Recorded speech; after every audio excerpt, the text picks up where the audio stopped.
Welcome to the Celebration of Teaching and Learning 2023 and to our fabulous Teaching Transformations panel.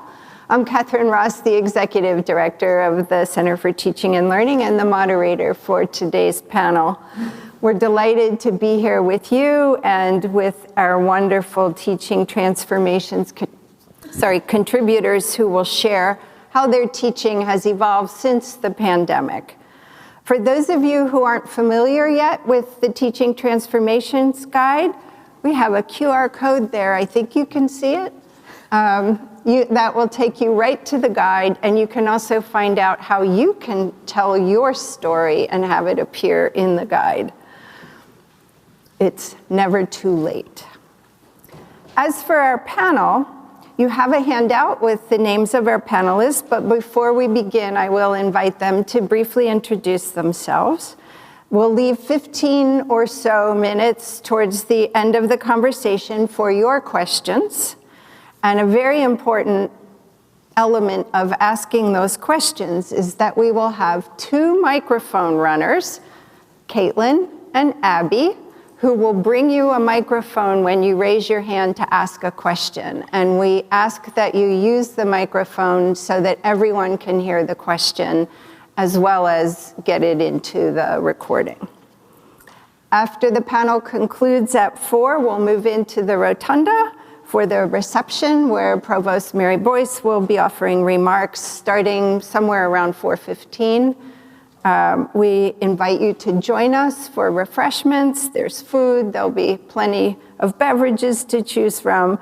And Provost Boyce will be highlighting the work of the Teaching Transformation contributors, as well as the teaching scholars and the recipients of the Provost Teaching and Learning grants. So we have a lot of different teaching communities that the Provost would like to acknowledge today. Did I cover everything? Yes. So now we can start. Please briefly introduce yourself. Hi, my name is Devin Rupley. I'm an obstetrician and gynecologist. I work both at the Children's Hospital and at the Allen Hospital, where I focus on labor and delivery and emergency care. I'm Tom Grohl. I'm teaching at the School of International and Public Affairs. I'm an economist. I teach macroeconomics. I teach one of the core classes, where I'm going to have around half of the first-year students. Hi, everybody. I'm Maura Abbott. I'm the Assistant Dean for Clinical Affairs and the Oncology Subspecialty Program Coordinator at the School of Nursing. I'm also a practicing nurse practitioner at the Medical Center, where I run the Oncology Urgent Care. Hi, everyone. I'm Katja Vogt. I'm a professor in the philosophy department, and I teach in philosophy a wide range of classes in ethics, in ancient philosophy. I also teach a couple classes that have a kind of interdisciplinary framework within arts and sciences, but also beyond. Wonderful.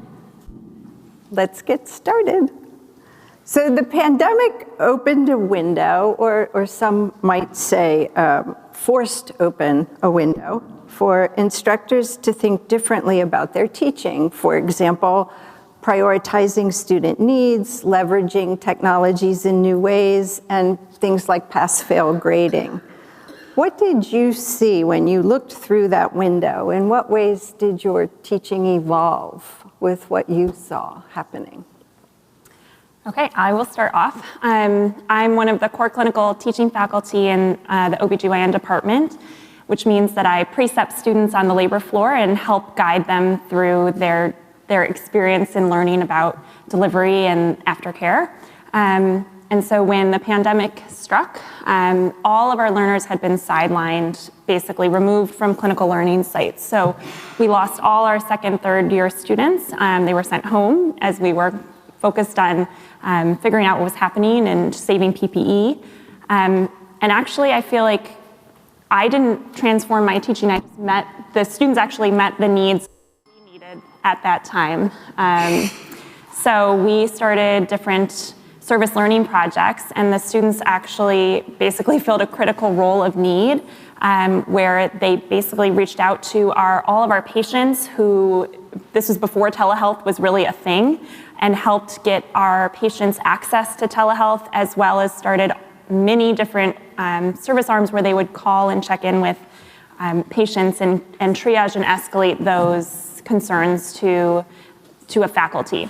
At first, I saw it just as a service opportunity when the students were dying to help, and then I learned so much about the value, the educational value that students could take from the experience of actually being involved in teams and work together across many different disciplines, nursing and NPs and medicine, all together, social work. There was a huge group from the public health school that really helped, and so I think that was so much of what I saw from the pandemic was actually just seeing what was such a critical need and turning that into a teaching opportunity as well. Thank you. Yes, so I think experience was very similar. It's just interesting, it's just 3 years, and I remember that was pretty much right before spring break, and one of the first sessions were that we got used to using Zoom, and the absurdity looking back was that we were all in one room, I think probably 30 to 40 instructors in one room. We just got this roughly approximation of 6 feet to stay away, but I think only one person had a mask in the room, and we learned Zoom pretty much on the fly. And then we were told pretty much we can use the classrooms, and then a half a week later it was clear we're going to go home. So it was very clear, it was very chaotic to some extent. Nobody had any advice of what to do. The question was, why are we continuing potentially? What are we continuing? But it was also at the same time, even though it was very overwhelming with the uncertainties to ask is, what can I deliver in the remaining 6 weeks de facto? Am I going to give up on the content? Do I change it? What is the expectation I have to fulfill de facto? And I thought at some point it is potentially not too bad because there's no expectation, there's no wrong. It's very experimental. Nobody can tell me later I did something wrong because there was nothing to compare to. So I found this part a little bit relieving to not have to fulfill expectations and to potentially start to experiment. The second one is I realized that we had some students who had to leave international house first, and they had to leave the other arrangements of living, and our students went all over the place. And I realized that out of a sudden, what I have to do in my class sometimes is I have around 220 to 280 students, is to manage group dynamics and keeping students together, but out of a sudden they were all alone. And so the first time it was not an interactive effect going in there, trying to manage the expectations of groups. And this time it was going to be that everybody was alone. And so I thought about what is potentially there to pick up the students, that they may have an opportunity, depending on their circumstances, that they can use a class as an escape. Everything was uncertain, everything was not clear. Am I going to be healthy this week? Am I going to be healthy next week?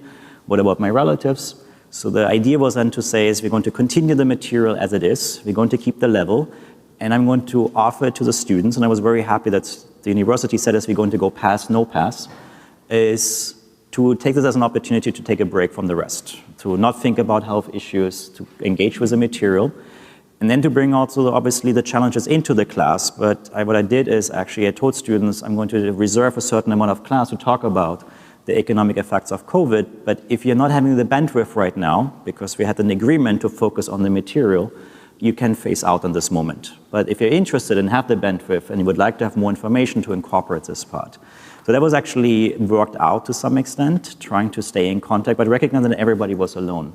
In the second year, I was getting experimental and did the high flex environment. I also did in person. We had 50 students in Outro, which has 420 seats. We could do this because I wanted to offer to students to select how they feel comfortable in person or going to be remotely, because I also didn't know how this works, high flex teaching. We haven't done anything. Best practices were very limited. I think we learned it's possible, but the room constraints and the technological constraints are very heavy in some sense. And it's very difficult to make it well and to make it function. So it was a very interesting experiment on the experimental side, but I'm very happy to be back in person now, but keep some of the elements from the past in there too. Yeah. Okay. So I think, I'm sorry, I have a weird microphone. So I think my experience in terms of teaching is very similar to Devin's, and also as Tom just said, we kind of learned Zoom on the fly. I still remember getting a call from the chief of my service and saying, hey, we're going to shut the cancer center down, we're going to send everybody home, we're going to try to figure out how to bring patients in, and you're going to be in charge of, making sure we keep the cancer center COVID secure and our patients can keep getting treatment. we had to send students home, and how are we going to take care of our patients, and how are we going to learn Zoom, and all of these kind of things. And I think as the pandemic went on, as Devin mentioned, I think one of the really important things is that the teachers and the students were almost on a level playing field in the medical community, and I think that's something we had to recognize, right? We didn't know anything about COVID. We were learning every single day, just like the student. But they filled a really critical piece, and that was once we realized we had the PPE, we needed them to come in and help patients access the, their care, their cancer care and whatever other care they were getting, and they were working with us side by side in these fever clinics and testing patients and examining patients and taking care of patients, and then as telehealth became a thing, and we switched a lot of our visits, OB and GYN is not as easily accessible via telemedicine as oncology is, per se, because I can see a patient who has cancer on the phone, they can come in and get their treatments, I can limit their time in the clinic, as opposed to somebody who needs to come in who's delivering a baby. Telemedicine became a thing with us very, very quickly, and we were teaching our students how to provide good medical care, safe, empathetic medical care through Zoom. And as we've probably all taught on Zoom, kind of that interaction, that face-to-face interaction, that dynamics of your body language, and you're missing all that. You're missing therapeutic touch, which is really important in our world. And I think what we had to teach people is how to be empathetic, and we had to teach our students how to be empathetic and be a good listener and still be as engaged in telemedicine as they were in person when they had the person in the room with them.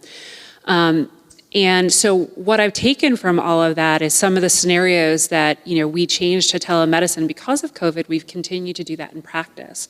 That way patients, we've actually had a benefit from it. Patients can actually have more persons with them for a visit. If they're unwell, they can have, it reduces them having to come physically for a visit potentially, stably unwell. And they can have more people with them, and they don't have to do cancer alone or their health alone, which is something we really recommend. And that's something, so in terms of simulated patient scenarios that we do for teaching the oncology students specifically how to triage an emergency or break bad news to a patient, we changed that to a telemedicine simulated scenario with simulated patients for our students, and we've continued to do that, and we are still doing that now because it's something that we're continuing to do in practice. So it's something that we adopted in practice, we adopted it into teaching, and we're still continuing to do it now. And in fact, in terms of accessing the class and being on Zoom, the students are now, because I have students from all of the primary specialties, there's more students that are able to access my class by me holding the class on Zoom at an evening time and making it more accessible to them. So I think that's something that I've learned, and that's looking through that lens. I guess the first thing I want to say is thank you for inviting me. I learned so much from my colleagues in other divisions, and I almost feel like you teach such critical things. I teach philosophy, so the challenges are maybe some are similar, maybe some are different. Philosophy has long had a problem with diversity, being in many ways quite conservative, and then the loneliness and all of that. So I did not teach in the spring when we all kind of went Zoom at a moment's notice. I was on leave, but I knew I was going to teach a really large class in philosophy in the fall, and I spent a large part of the summer then thinking about it and working with through some of the material on Catherine's website and talking with colleagues worldwide what to do. And I guess I decided that for me, the most important upshot of the material that I found online was that long recordings don't work. And that sounds so simple, but for me, it was really decisive that I wanted to produce asynchronous material, but I thought if I look, think about your own ways of being online, watching stuff on YouTube, whatever. If something is more than 5 minutes, it's long. And I guess that was sort of important for me. I decided that I was going to produce roughly 50 videos for my intro class. That's 4 videos per week. Each was between 5 and 10 minutes, and each ended with a question. And I posted all of that I posted it together with the readings and together with handouts.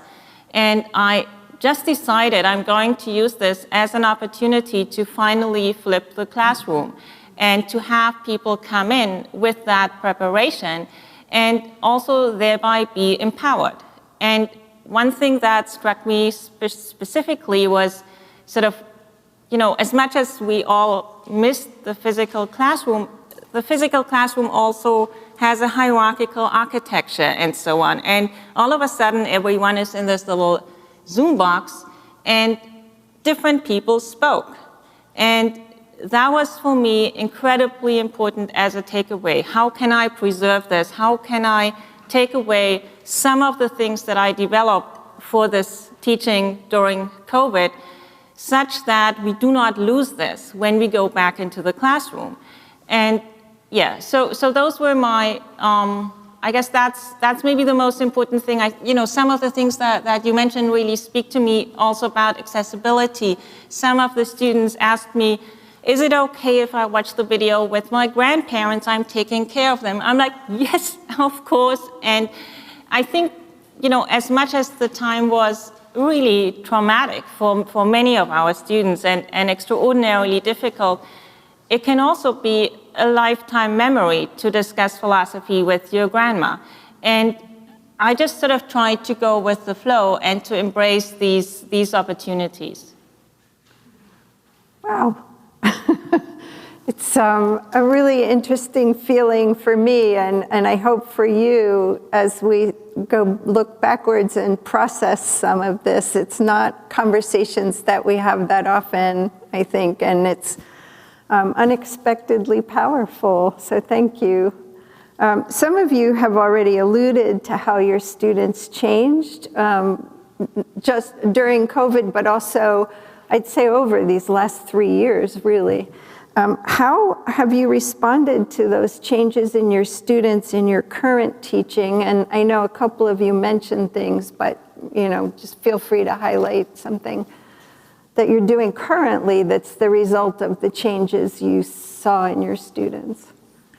I think it's obviously, always the question is, what is a short-term effect of the pandemic, of the news that we see right now, affecting and creating uncertainty? And the other one is for probably that we have a generational change of millennials towards Generation Z. And the question is going to be, what is potentially changes that we observe that are coming out of the pandemic or post-pandemic period? And the other one is just going to be a different generational change. It's going to be longer.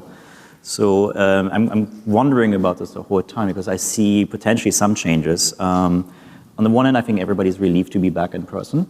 I'm surprised how much students dislike Zoom and have very much a resistance against this, going to be in there.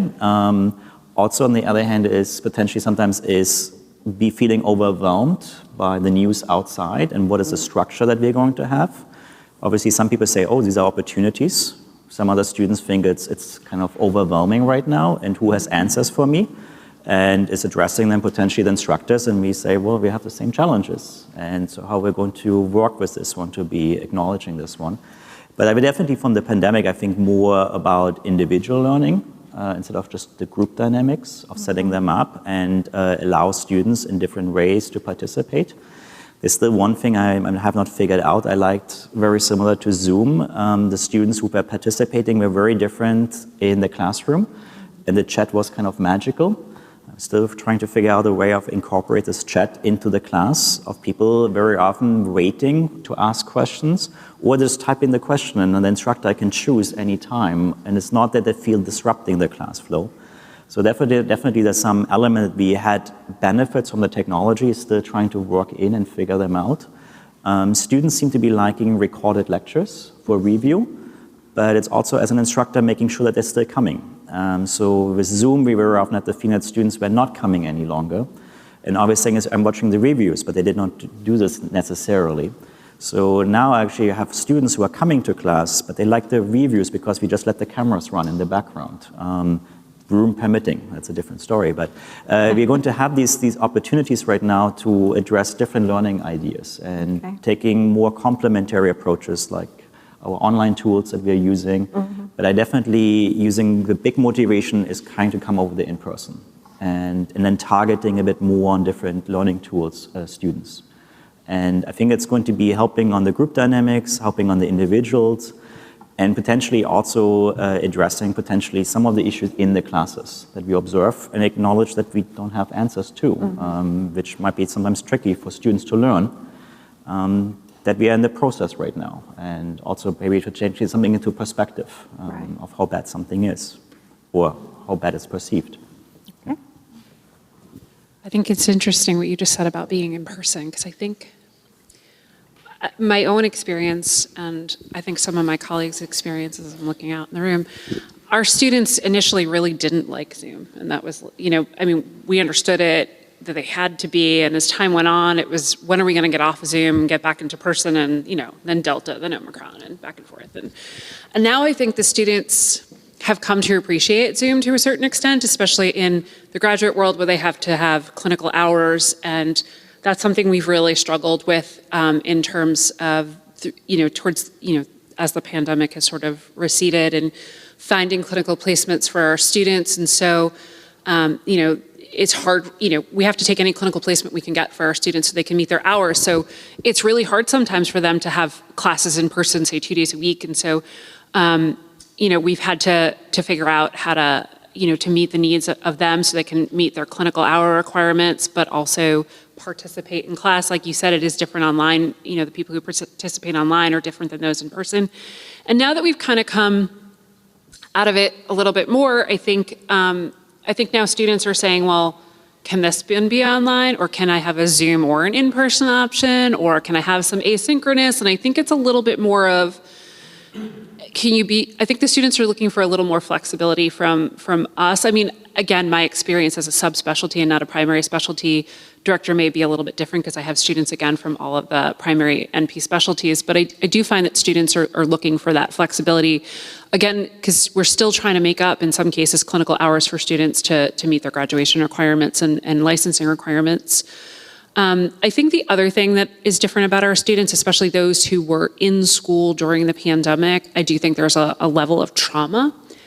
Understandably so. I mean, how many of us sitting here are traumatized, whether we were like on the front lines taking care of COVID patients or not? I do think it's added a maturity to our students in a way, or an understanding in a way that maybe they didn't have before. And, and talking about it, we were all traumatized together in a way, I feel like, right? And so, it's a lived experience that we shared, and I think there's something to be said about that, and the students that we can share that and that experience, and it changes the dynamic between the instructor and the student, and I think it allows them to be more open and say things because they've shared this experience with you. I think that's how our students have changed a lot. Interesting. Yeah, I think I have quite similar experiences. That's really interesting to hear. We went back to the classroom. I decided not to go back to my former way of teaching. I decided to, in some sense, totally stick with my kind of flipped classroom model. I've been producing asynchronous materials now for a number of classes, even, not just undergrad intro-level classes, but higher level classes too. Because this experience of having the students come to class and be pretty much ready for a discussion is so essential to my field. Philosophy, one of the things that is especially hard about philosophy is that as long as you have not used these concepts in your own kind of articulation of your own thoughts, you have not taken them in. So just sort of like sitting in class and listening to someone giving a lecture, you can do that and learn really little. It's entirely possible. Whereas if you come in with that kind of preparation that I now try to enable the students to engage in, then you can articulate these ideas, with your own, take on things and so on. And that just makes all the difference for learning. So the most recent thing that I've done was to actually use that method for a topic that in 20 years of teaching, I thought I could not teach because it is too hard. And now I thought, well, maybe I can actually teach it. And it worked so incredibly well that I think, for some of, for us to also bring research into the classroom and to enable the students to kind of think about the material like researchers. I think that's an incredible opportunity for a university like Columbia. So that is something I'm definitely doing. That involves also for me that I use some really kind of inexpensive technological things, such as having a guest speaker, which really is kind of nothing in terms of the effort. But if you do that in an intro-level class, you're empowering people. You're saying, I'm not just telling you what Plato or whoever said, because that is really not how I want the students to think about it. I am helping you become a participant in a conversation where most of the questions are in fact open. And that means I'm training you in something that is not only important for those very few students who actually want to do philosophy, but is also important for anything else that they may want to do, maybe in medicine, like how to come up with good questions. And that is a kind of takeaway skill that is really important for me. So that's something that has been, I would say that I've really changed a lot. Just as a last remark on something that both of you said that really resonated with me, when the students were first back in the classroom the fall of 2021, I think it was somehow necessary to walk through this with them step by step. To my mind, what they had been missing was, more than anything else, just connection with their peers, just the opportunity to sort of hang out, as they put this, and like do what they do today in the sun outdoors, like sit on the stairs of Low, have a conversation. And of course, that is an incredibly essential component of what we do at Columbia. It's not just what happens in the classroom, the teaching and the learning. They also need to teach each other. They need to walk around campus. They talk about the material they studied in a class and so on and so forth. And I think that the first couple of weeks of that fall semester, they were somehow nervous. They kept saying, do you think we have to go back on Zoom and so on? And they were really scared of that. But once they realized that, well, the worst thing that can happen maybe is that maybe for a week or so, there are class meetings on Zoom, which didn't happen, but could have happened. But they are here, and they have friends, and they have opportunities to have this kind of intellectual life that you want to have when you go to college. So I think then people were beginning to settle down, and that to my mind, that was a really important step. Yeah. I guess with my learners, so I spend a lot of time focusing on transitions and helping the students become ready to leave the classroom to go to the clinical setting, which is a completely different space, one that's not oriented around the learner anymore, but are oriented around the patient, right? And how to get learners to think about joining a team where you have to adapt to the environment. It was really tricky to help these students who had the world upended, the traditional educational world upended, and suddenly it was all on their time. There were no assignments based on anyone else's time except your time, right? Whenever you wanted to watch the lecture that had been pre-recorded. And so to usher those students through that transition space back to a world of strict hierarchy in medicine, some of it necessary, much of it not, but one that exists, right? Where rounds happen at this time and there's no excuses, and everyone, the most senior person wears a white coat and you call that person doctor or whatever that is, these titles that mean so much in our academic space.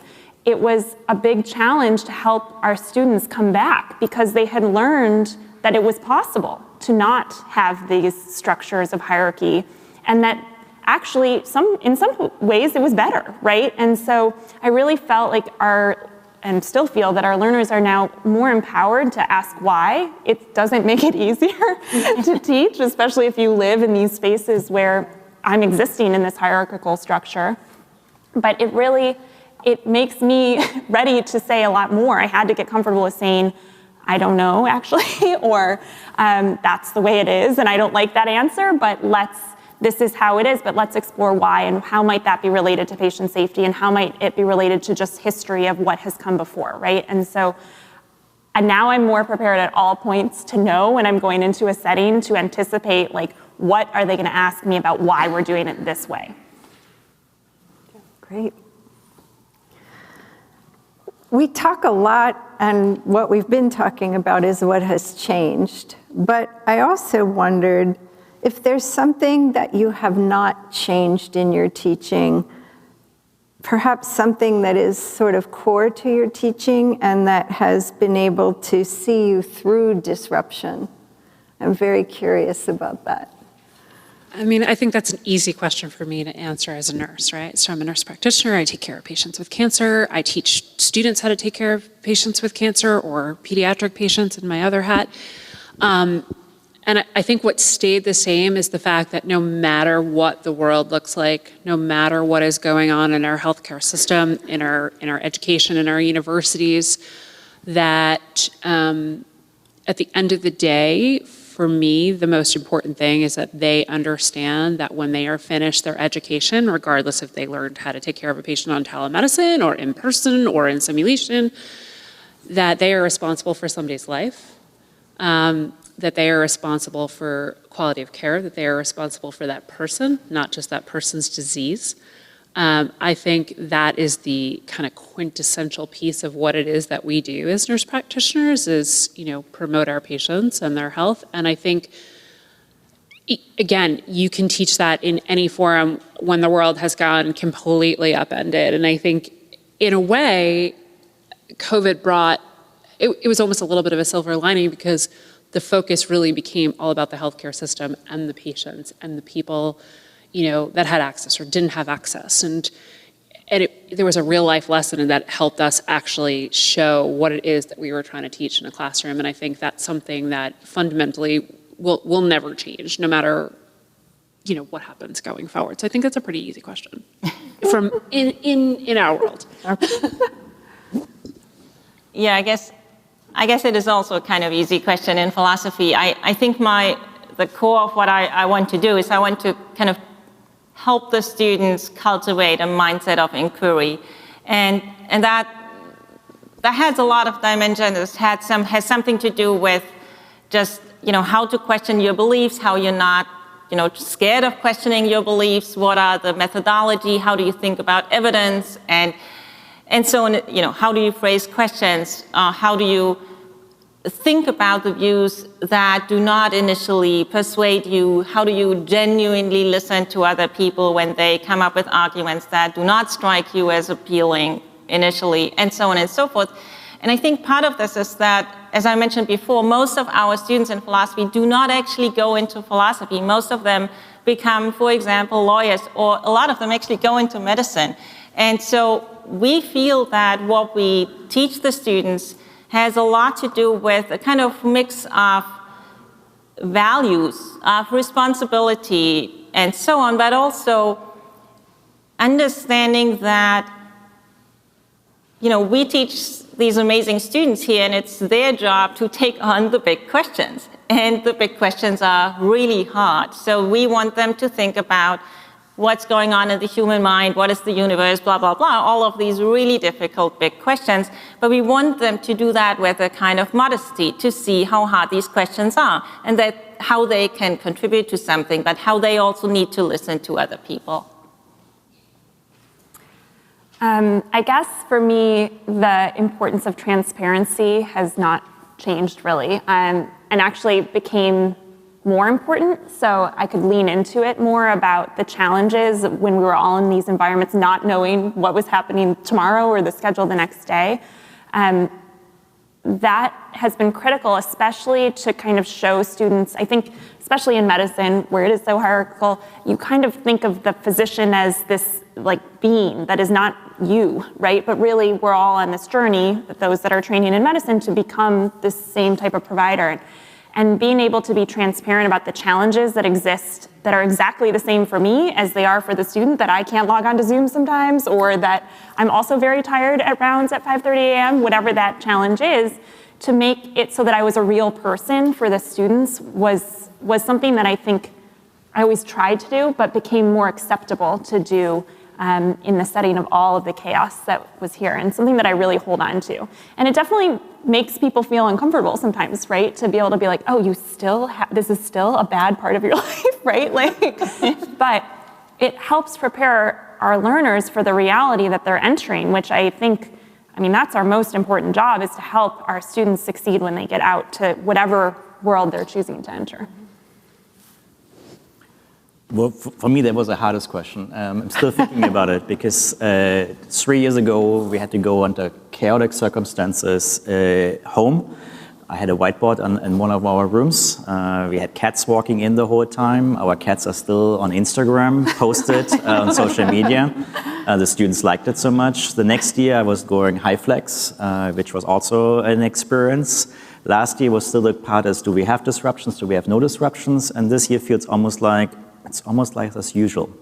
But it's going to be so much more events are happening. So it's for me almost, I'm going back to some of the old activities. I'm happy to have my Blackboard again. I'm happy to have in-person interactions. I like to look at students' faces and not wondering, was their response sufficient or not? And I tell students, send me an email about organizational, but if it's on the subject, I like to look into your face if it makes sense or not. And if I see anything on your forehead giving me indications, we're going to make it a conversation. And this is definitely there. The other one was going to be very often is the same issue to share is when am I uncertain about certain things? And I'm very happy to share when I'm uncertain about the material or they're open-ended questions. But I have to admit I was leaning more into the opposite way of hiding the things I was going through. So therefore, I wanted to provide the students a room where they had the feeling there is one person who seems to be calm. And before the pandemic, I sometimes told my TAs, I'm looking for people who can stand in front of a burning house and tell people everything is fine. We are in control. So trust us, organizationally we're going to be fine. Which was obviously not possible in spring 2020 to pretend everything is fine. But I said relatively early in an email, I'm going to do this, this, and this, and this. And this is going to be the structure. And I want to pick the structure in a way to think about as I have to do 6 weeks, and I may get sick, and I don't know when it's going to be happening. So therefore, I don't want to have any disruptions. So I was committing to something that I thought I can deliver, even with the uncertainty. And we're pretending everything is okay. But on the material, when we said about what are going to be the consequences of COVID on an economic sense, it was obviously very polarized. We could say, there's a trade-off between economics and health. And I said, no, it's not. There's health, and we have to respond economically to it. It's not coming out of economics. So therefore, whatever is good health policy is going to be good economic policy. So therefore, don't get into this divide in there. And then the second one is we have to see what is going to be happening. And with every year, pretty much since the pandemic, we see different effects. What happens to the labor market right now? We talk about inflation, lots of the elements in there. So meaning is for students that are learning, they're open questions and open answers. But I still like to pretend that in the classroom, despite that there's a fire alarm potentially, literally a fire alarm, to just pretend everything is going to be fine, to have some structure in this way. I picked this in the other way around. Sometimes I leave the room and saying, what am I doing here right now? I think they're catching my acting skills here potentially, but it's definitely going to be that I have the other way around. And I remind myself, as long as I'm healthy, we can keep moving. And that's going to be the element of the perspective. I think some of the students may also be a bit more anxious than before. Mm-hmm. And so therefore, giving a structure and saying there might be a Zoom session, but don't worry, there's a plan B in place. I don't have a plan B. But I'm projecting a plan B because I think I have the flexibility to create a plan B and going to have this one. But I don't know that students are going to start to think about this is uncertain. The material is already uncertain enough and the trade-offs, but I wanted to have a structure in this part. And that's how I leaned into this one. And the other one is what I'm wondering the whole time is if we evaluate what we have done.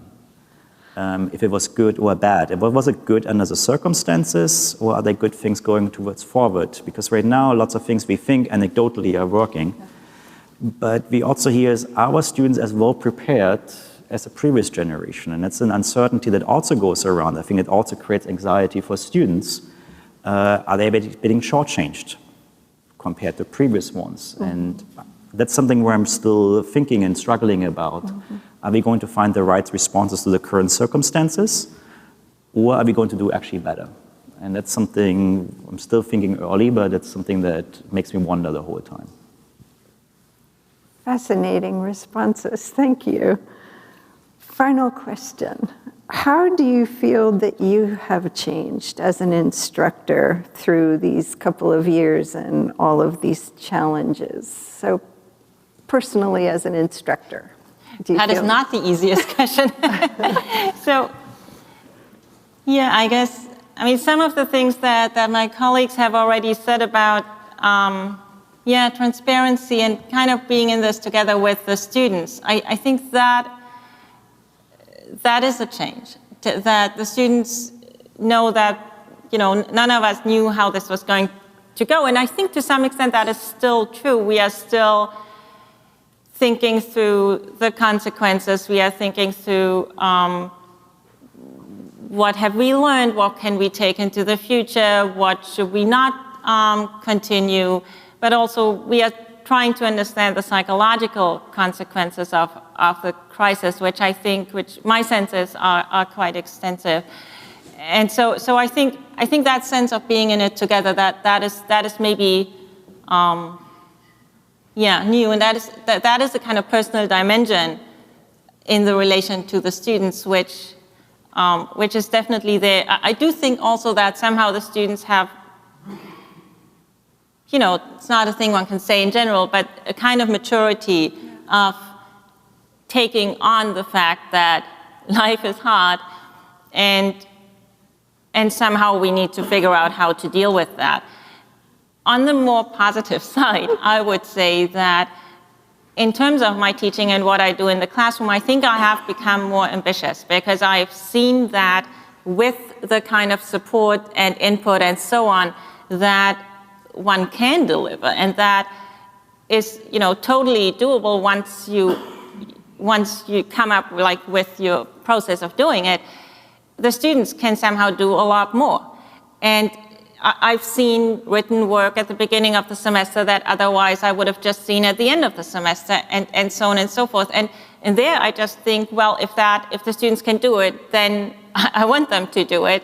And I've seen, just yesterday I received 2 emails from students who were accepted for some amazing opportunities based on a class that I taught that I really would not have taught without these kinds of experiences. And that just somehow, that's with all the trauma and with all the stuff that we still need to work through, that also I think is a nice thing. I feel like I've grown up in this chaos, basically. I became a faculty member in 2019, and shortly thereafter I took my boards, and then from that crisis to COVID, so from one to the next. So I feel like I've basically been evolving in this whole process, but I think what we've always taught, what we've been taught, and what we teach our students in medicine is how important balance is and wellness, but we don't actually do it.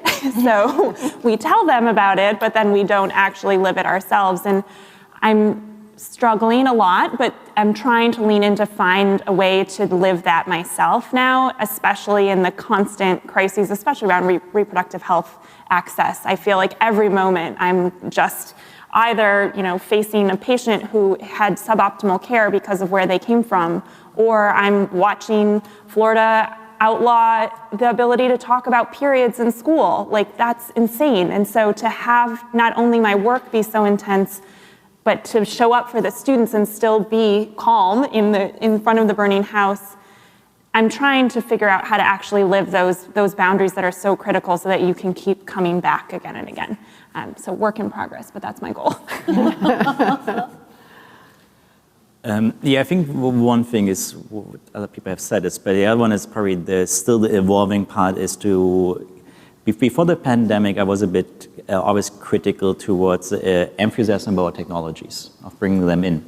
And I think during the pandemic, we learned that lots of technologies give us exciting opportunities, but they're not that great once we go there, and we hit the constraints very much. So I think definitely one is I have been going back to some more traditional ways of teaching, but also keeping an eye much more out on technologies. And I think there is a lot of opportunities in there, and I have more discussions with people, how to use them and complement this in different effects.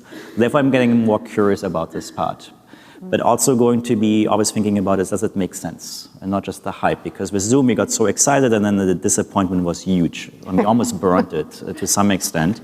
And so therefore this is going to be the part. The other one definitely is, the calmer part is actually to recognize, especially in spring 2020, despite all the chaos, health-wise, I felt relatively protected. The university, I thought, was quite careful. I did not have to face that many students. I did not lose my job on a very short notice. And I thought actually that having this kind of benefit is to also pass it along and to use it potentially being calm and optimistic and share this. And to potentially also remind students sometimes is other people may have it worse, so therefore be empathetic.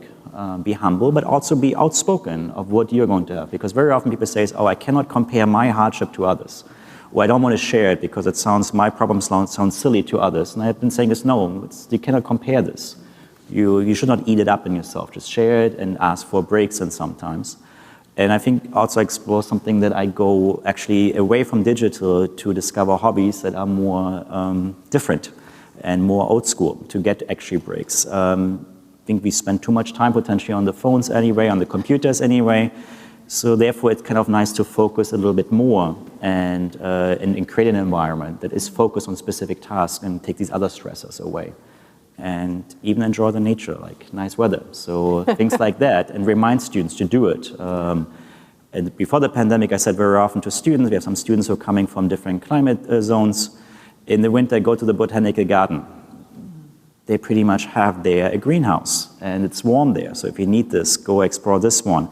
So I very often have the issue that going to be that we sometimes have these very specific workshops, but the other one is very often to encourage students to explore what may help you and go and do something that they have not thought about. And that's something I think do much more. And also recognize that in the past I was more of a competitive instructor and using competition sometimes to get more effort out of students. I'm doing it not anymore as much. And I'm more sympathetic and saying to students, it's not the right time right now. Put this aside, come back to it later when you have a different headspace. So I'm definitely balancing these effects off much more, is what to expect from students and when is a bad timing. To not have that students are breaking in some sense. There's stress and there's breaking points. And I'm going to be much more aware and looking for these potential breaking points and how I potentially create them. So that's definitely an element I've been looking at. So I think a lot like Devin and Tom just said, I too am really, I think I've become more flexible with my students, and I definitely am in the school of preaching work-life balance for my students and not so good at it myself, like Devin. So I think that's something I'm trying to prioritize. But I definitely think I've become more flexible, and I've kind of just maybe re-examined my priorities as an instructor for my students. I'm about to say a very nurse thing. Nobody's dying, so it's not that big of an emergency, you know, that kind of a thing. And that's kind of how we think, right? And so I think recognizing that, as you said, maybe the time is not right to kind of push, and maybe it's just okay to say, you can have an extra minute, or it's okay to not be okay as a student. I think I'm more open to students not being okay and allowing them to have that space to not be okay, and definitely more flexible about finding ways to have the students to learn, still have the experience, and not add to, you know, what they've already, you know, been through. I think is something that is definitely something that has changed in me. And again, working on that work-life balance. Someday we'll get there. So all of us probably in this room, as I look around, there's smiles as we're saying that. So that's it. Well, thank you all. I can't tell you, some of you may know I host a podcast, and it is so hard to sit up here and not ask follow-up questions, but I wanted to preserve some time for you to ask questions, so that's what we can move into now. We have our mic runners ready to go, so please raise your hand. Abby, there was a hand here. Thank you for this informative panel. I just wanted to ask, we all heard that high school students are doing worse than they used to because of the pandemic, especially for the medical fields. Do you think that your students learn less, which is more life and death situation than any other fields? I think that so much of what we're missing is like how you work together as a team to solve crises. I'm very worried about, well, I've kind of lived some of it with that transition of that group that came back and how we bring them back into these clinical environments. They had no idea how to find roles for each other, right? And in these moments where there was uncertainty, because before you didn't have to do that publicly. And now we're putting students together in a space where you're publicly working together to solve a problem. I don't think there's a replacement in medical training for the in-person like crisis. How do we address and grow and struggle publicly? And it's okay, right? Like that learning about, okay, I'm gonna say something embarrassing and that's the point. So I think we're leaning a lot more on simulation for even just making mistakes. I now run a simulation where I purposely don't tell the students what to expect, bring them into, they hate it, they bring them into a room and like give them a case they don't know anything about, because what I want them to do is ask the patient why they're in the hospital, right? And like putting them in these moments where I'm telling them, you cannot prepare for this experience, right? Because that's the point. And let's go from there. So I think we have to come up with new ways that the students do not like, sometimes feeling uncomfortable, pushing that discomfort to try and address these gaps where they haven't had to do stuff because they haven't had to be together and struggle together through things. Did you want to? I mean, I think also we haven't necessarily seen kind of what the ramifications are going to be yet. So you figure some of these people who are still in their high school years, they haven't gotten through college and into either medical school or into graduate nursing programs yet. I do have concerns that there'll be gaps in some basic knowledge, but I don't know if we know yet. I really think it's the answer in a lot of ways. Thank you.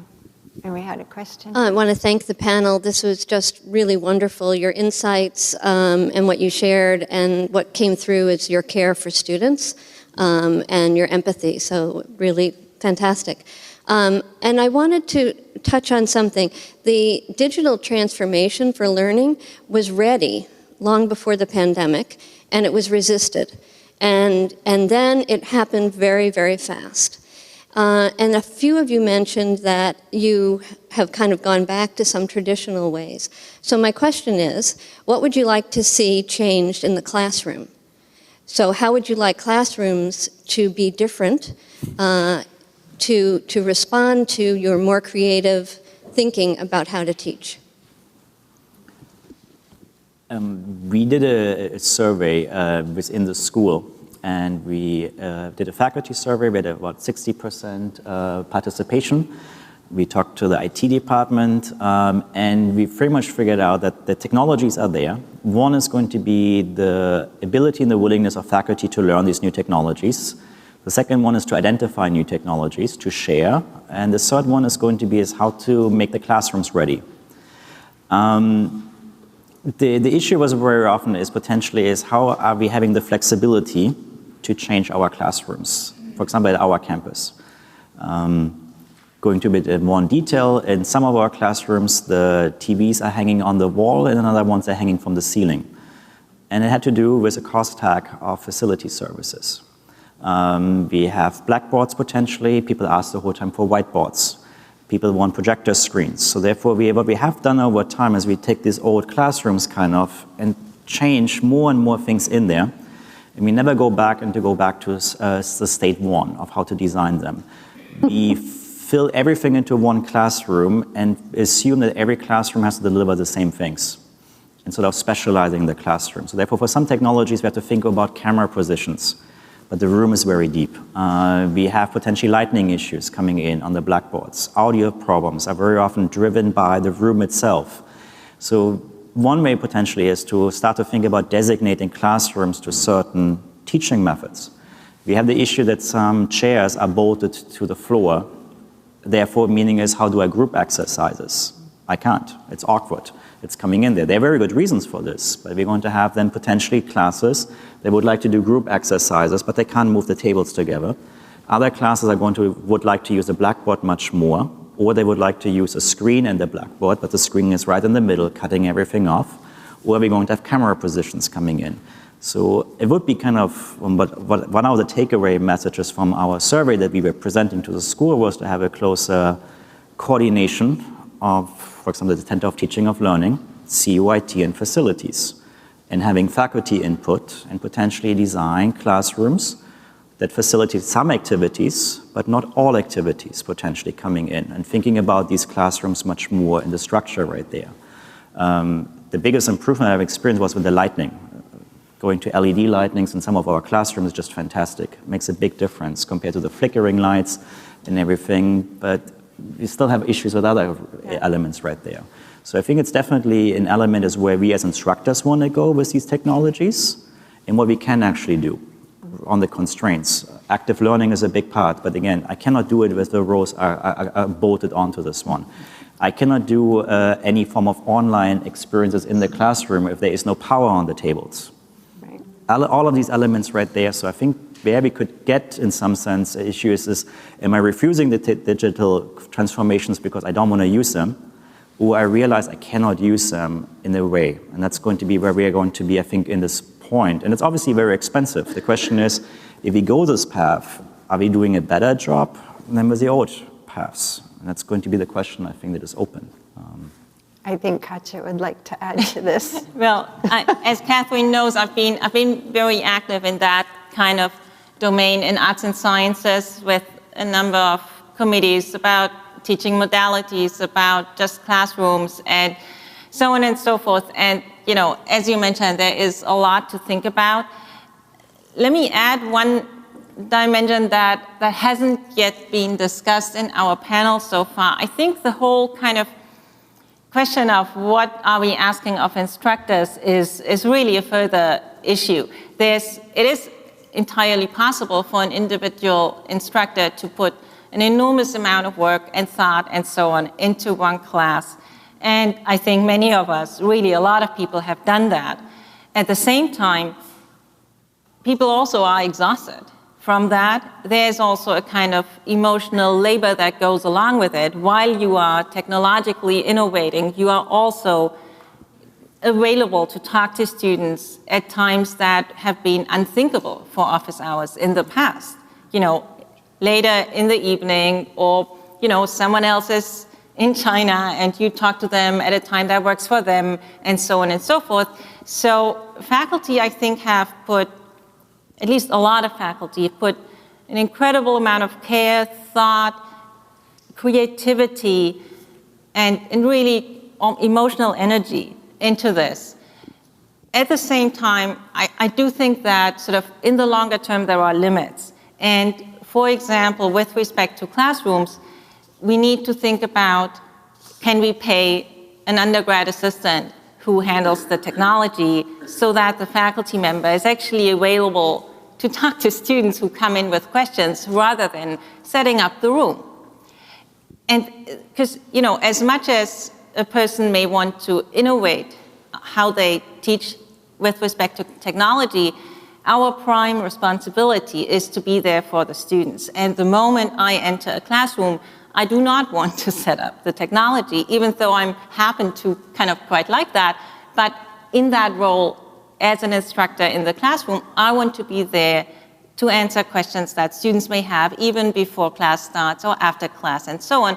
So if we want to use these new technologies, I think we realistically need to acknowledge that someone needs to help people, and that is still, I think, work in progress. I mean, a lot of people are thinking about it, a lot of people are working on it, but I'm not going to say that we are already there.